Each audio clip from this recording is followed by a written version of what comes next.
한 가지 일에만 집착하지 말고 발상을 전환해 보라. 신입사원 총궐기 사건으로 인한 충격은 컸다. 그때 나는 마치 매일 짜증을 내는 아이처럼 굴었고 그런 나를 참아내라는 것은 무리한 일이었다. 지금의 나라면 그런 풋내기 녀석 실컷 두들겨 패줘 하고 분통을 터뜨렸을 것이다. 애초에 경험도 없는 내가 타인을 가르친다는 것 자체가 터무니없는 이야기였다. 내게는 훨씬 더 많은 현장의 경험이 필요했다. 나는 초조했다. 대학을 버리고 이쪽에 승부를 걸었는데 처음부터 실패라니 내 꼴이 우스웠고 아무 능력도 없으면서 단지 사장 아들이라는 이유로 연수보조로 발탁되다니 사장 아들이니 아무리 일을 못해도 월급은 꼬박꼬박 받을 테고 팔자 좋네. 주위에서 나를 손가락질하며 모두 이렇게 수군거리는 것만 같았다. 78%는 사이토 씨가 개발한 상품을 판매하는 소매 회사이므로 회사의 중심축을 이루는 것은 역시 영업사원이었다. 스타 영업사원이 되자. 초조해진 나는 또다시 일발역전을 노렸다. 대학이라는 키워드에 매달려 있다가 시험도 보기 전에 나동그라져 버린 나는 지칠 줄도 모르고 또다시 영업이라는 키워드에 인생을 걸어보려 하고 있었다. 부지런히 팔아치워서 화려하게 복귀하리라. 자신을 괴롭히는 사람도 없고 복수할 대상도 없는데 나는 스스로 자신에게 압박을 가하면서 홀로 위축되어 있었다. 역시 난 안 돼. 나는 늘 자신을 괴롭혀왔던 부정적인 자기 암시에서 쉽사리 빠져나오지 못하고 있었던 것이다. 시시한 반성이라면 할 필요가 없어. 사이토 씨는 이렇게 말했다. 사람들은 뭔가 실패를 하면 실패한 이유와 원인을 찾기 위해 애쓰지. 원인을 발견하면 대책도 마련할 수 있다는 생각에 인해서지. 하지만 실패한 것은 내가 나빴기 때문이다. 아니, 나쁜 것은 저놈이다. 그런 원인만을 찾아내고 침울해하다가 분노하다가 거기서 멈춰버리는 경우가 많아. 그것을 반성이라고 한다면 그런 반성은 할 필요가 없단다. 중요한 것은 다음이야. 고민하고 화내는 거야 자유이지만 거기서 멈춰버리면 안 돼. 그럴 시간이 어디 있어. 상인이 얼마나 바쁜 사람인데 자신의 약점을 발견했다면 다음에는 어떻게 하면 좋을지를 생각해야 하는 거야. 나는 그야말로 실패한 이유와 원인을 찾아내고 우울해하다가 그 자리에 주저앉아 버리는 사람이었다. 후회하고 또 후회하느라 앞을 생각할 여유가 없었다.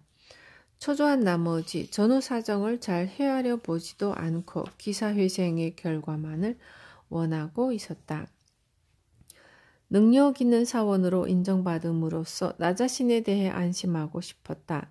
나의 이상은 바지런히 돈을 벌어들이는 맹렬 사원이었다. 베테랑 영업사원들은 부지런히 뛰어다니면서 매출 신장에 기여하고 있었는데 나도 그들처럼 멋지게 한번 솜씨를 발휘해보고 싶었다. 이 무렵 78%는 크게 변화하고 있었다. 사이토 씨의 발안으로 통신 판매를 도입하여 전화 세일즈에 의한 신규 고객 개척을 통해 경이적인 매출 신장을 기록하고 있었다. 그때까지는 어머니가 중심이 되어 추진하는 외근이 주였다. 발로 뛰는 전통적인 영업 방식이었다.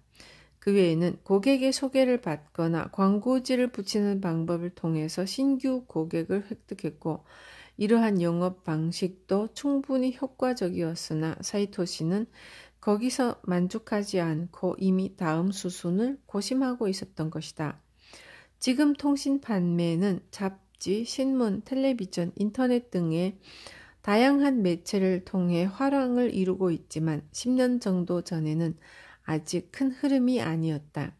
특히 건강식품 자체가 지금처럼 인지되어 있는 상태가 아니었기 때문에 이러한 판매 방식은 어떤 의미에서 획기적이라 할 수 있었다. 통신 판매는 주효했다. 발로 뛰는 영업과 전화에 의한 세일즈가 양대 기둥이 되어 영업사원들은 갈수록 바빠졌다. 지금은 고객과 직접 대면하여 상품을 판매하고 있다.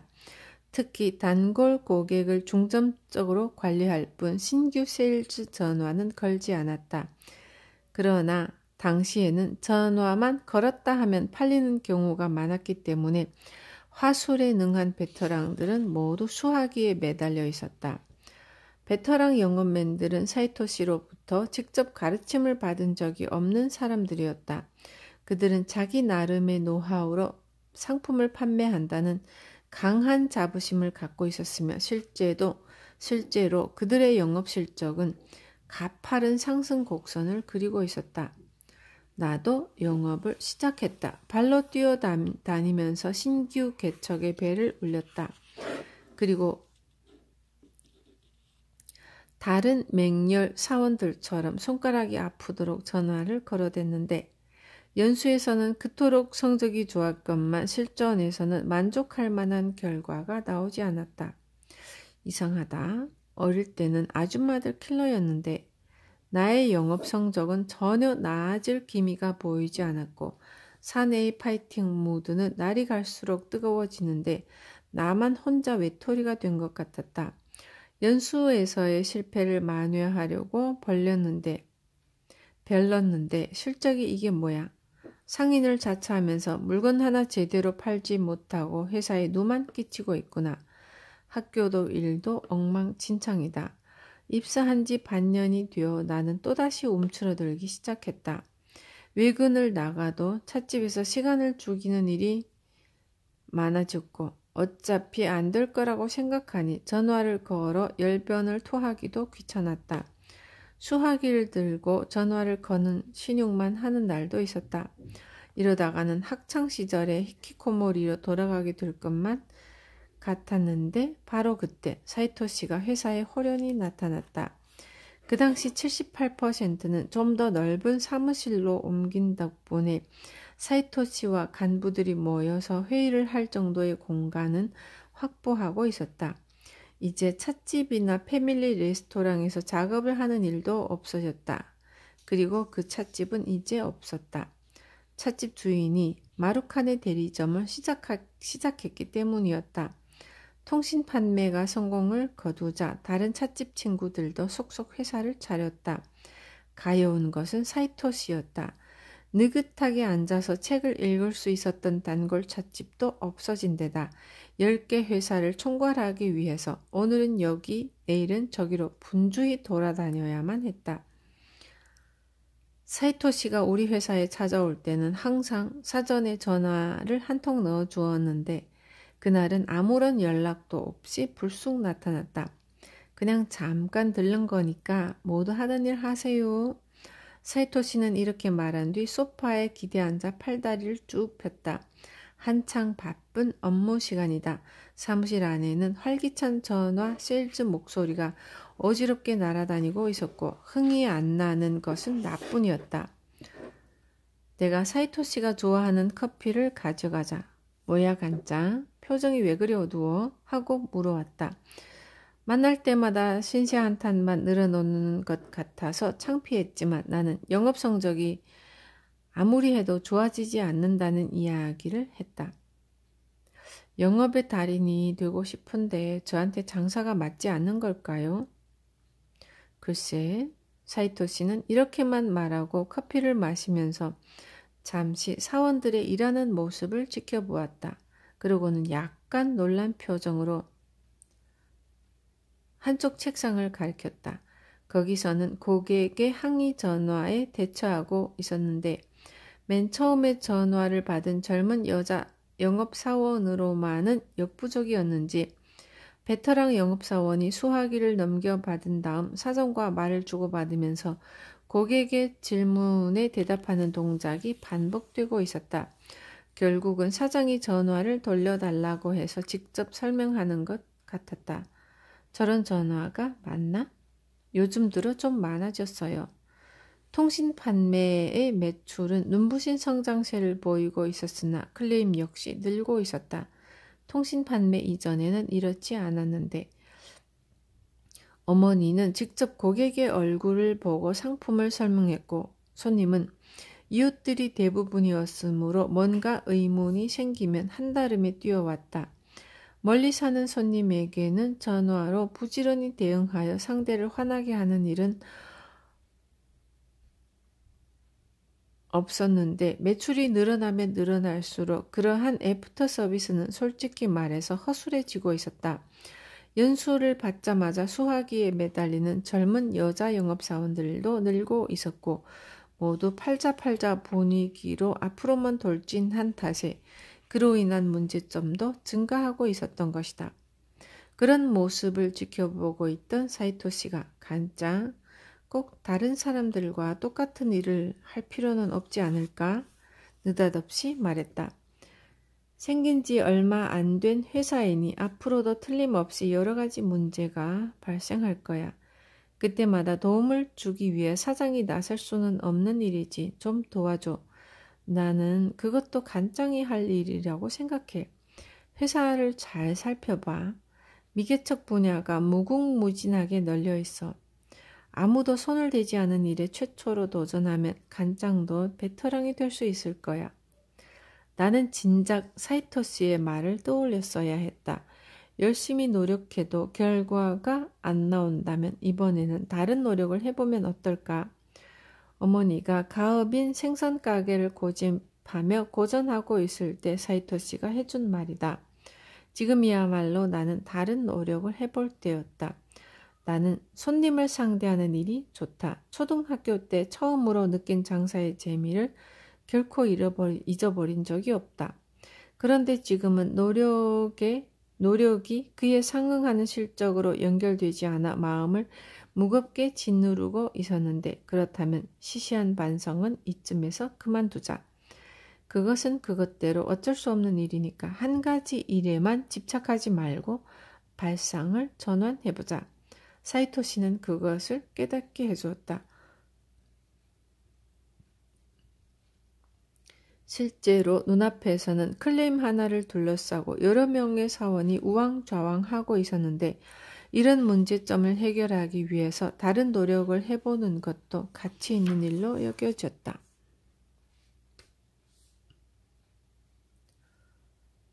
고객이 돈을 함부로 쓰게 해서는 안 된다. 78%는 영업사원의 회사, 아니 영업사원밖에 없는 회사이다. 깜짝이야. 나는 그 점에 눈을 돌렸다. 베테랑 영업사원들은 자신의 경험이 재산이므로 다른 방식을 인정하지 않는 경향이 있었다. 또 젊은 사람들은 경험이 부족하여 클레임 하나에도 어떻게 대처해야 할지 몰라 전전긍긍했다. 그러다 보니 모두 자기 나름의 방식대로 애를 쓰고 있었는데 78%라는 간판을 등에 업고 장사하는 이상 공통된 인식이 필요했다. 나는 이 회사의 이념에 맞는 여러 가지 매뉴얼을 만들기로 했다. 클레임의 대부분은 사원들의 부족한 상품 지식에 의한 것이었기 때문에 상품 설명서도 필요했다. 판매 매뉴얼, 클레임 대처 매뉴얼, 상품 설명서 등등 보통 회사에는 당연히 갖춰져 있는 것들이 세워진 지 얼마 안 된 우리 회사에는 없었던 것이다. 나는 우선 그것들을 만들어 보기로 했다. 어떤 클레임이 늘고 있는지 여자 영업사원들에게 물으며 돌아다녔다. 실제로 항의 전화가 오면 직접 받아서 고객이 무엇에 대해 불만을 갖고 있는지도 들어보았다. 그렇게 해서 모은 고객의 생생한 목소리를 분석하고 각각의 경우에 대응하는 것이 옳은지 이번에는 베테랑 영업사원들의 의견을 취합하여 대응책을 정리해 나갔다. 나의 영업 실적은 제자리 걸음이었지만 다른 노력은 결실을 맺었다. 이런 게 필요했어요. 큰 도움이 되겠어요. 완성된 매뉴얼의 대환영을 받은 것이다. 어차피 제가 할 일이니 저한테 돌려주세요. 클레임 전화가 오면 모두 나한테 돌려달라고 하자 더욱 큰 환영을 받았다. 나도 처음에는 클레임 처리 따위를 전담하고 싶지는 않았다. 그런데 모두가 꺼리는 일을 솔선해서 처리해주니 모두가 고마워했다. 실전에 임해보니 고객의 이야기를 들어주는 편이 내 성격에 맞는 것 같았다. 상품을 팔기 위해 기를 쓰고 세일즈 토크를 할 때는 잘 되지 않던 것이 차분하게 앉아서 이야기하니 스스로도 놀랄 만큼 달변가가 되었다. 처음에는 화를 내던 고객도 시간을 들여 차근차근 설명하니 대부분 납득해 주었고 정성스러운 대응에 감독한 일부 고객은 그것이 인연이 되어 다음에도 계속해서 상품을 구입해 주었다. 그러고 보니 클레임 처리는 꽤 괜찮은 일이었다. 매뉴얼과 상품 설명서는 여러 차례 개정하여 보충해 나갔다. 어느 날 사이토 씨가 회의를 하기 위해 우리 회사에 왔을 때 나는 지금까지의 경과를 보고했다. 그러자 와, 그런 생각을 다 하다니 대단한데 간장? 사이토 씨는 자기가 힌트를 주었으면서도 그런 이야기는 처음 듣는다는 듯이 눈을 반짝이며 기뻐해 주었다. 나는 뛸 듯이 기뻤다. 다른 사원들을 도울 수 있고 무엇보다 고객에게 기쁨을 줄 수 있어서 나도 이제야 회사의 일원이 된 듯한 기분이 든다고 하자 사이토 씨는 이렇게 말했다. 그거 참 다행이구나, 간장. 그렇다면 고객에게 도움이 될 만한 정보를 더 많이 제공해 주는 건 어떨까? 매출로 연결되지 않아도 좋으니까 말이야. 상품을 판매하는 회사에서 매출로 연결되지 않아도 좋다는 건 대체 무슨 말이지? 사이토 씨의 이야기는 종종 예기치 못한 방향에서 시작되기 때문에 당황하게 되고 만다. 단순히 우리는 상인이고 상품을 파는 것이 장사라고 여긴다. 그런데 사이토 씨는 돈이 되지 않는 정보도 함께 가르쳐주지 않으면 장사가 안 된단다라고 말하는 것이다. 아니, 결과적으로는 그 편이 매출에 더 도움이 되지. 가령 몸이 좋지 않은 사람이 마루칸의 상품을 복용하면서 건강해졌다고 하자 어디까지나 장사이므로 우리로서는 그 상품을 지속적으로 복용하기를 바란다. 우리 상품을 복용함으로써 컨디션이 좋아진다면 손님의 입장에서도 계속 구입하는 편이 좋을 것이다. 하지만 사이토 씨는 그렇게 생각하는 것도 이해는 가지만 우리 상품을 복용하지 않더라도 식사 메뉴를 바꾼다거나 뭔가 가벼운 운동을 함으로써 해결되는 문제라면 그것으로 고객이 기뻐할 수 있다면 그 방면의 정보를 제공하는 편이 보다 바람직하지 않을까 하고 말했다. 아니, 그런 생각도 좋지만 그렇게 되면 우리 상품이 안 팔리게 되잖아요. 라고 내가 말하자 고객이 돈을 함부로 쓰게 해서는 안 돼 하고 말하는 것이다. 상품을 판매하고 정당한 대가를 받는 것뿐인데 돈을 쓰게 해서는 안 된다니 이 대체 무슨 소리일까? 나는 어이가 없었다. 그러면 우리가 곤란해진다고요. 그러나 사이토 씨는 정색을 하며 그럴까? 난 조금도 곤란하지 않은데 라고 말했다.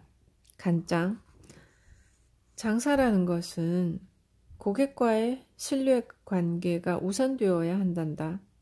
상인은 고객을 기쁘게 하고 또 신뢰를 받아야 하지. 물건은 많이 팔지 못해도 상관없어.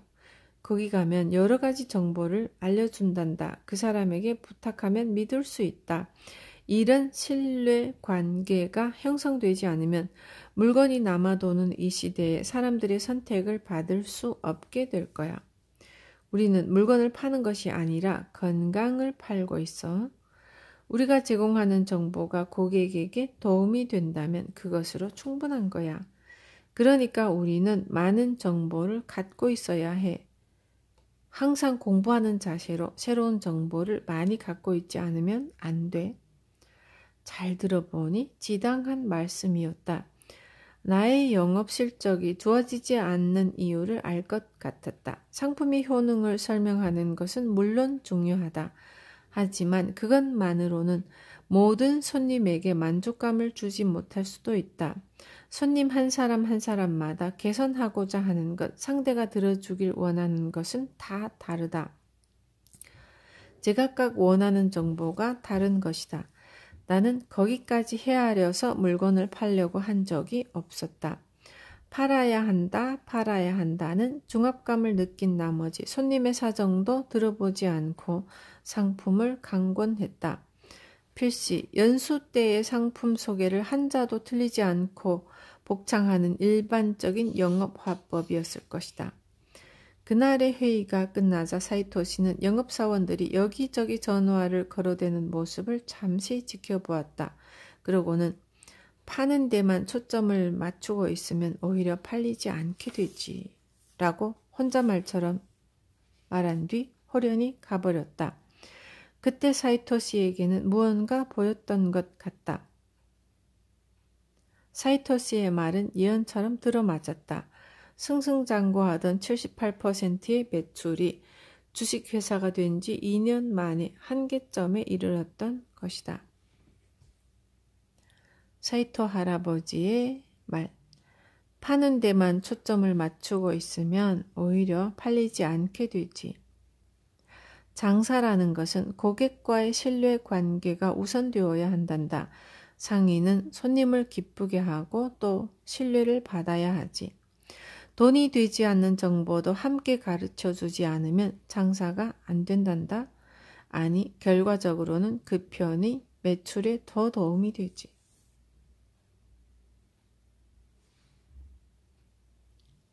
고객에게 도움이 될 만한 정보를 더 많이 제공해 주는 건 어떨까? 매출로 연결되지 않아도 좋으니까 말이야.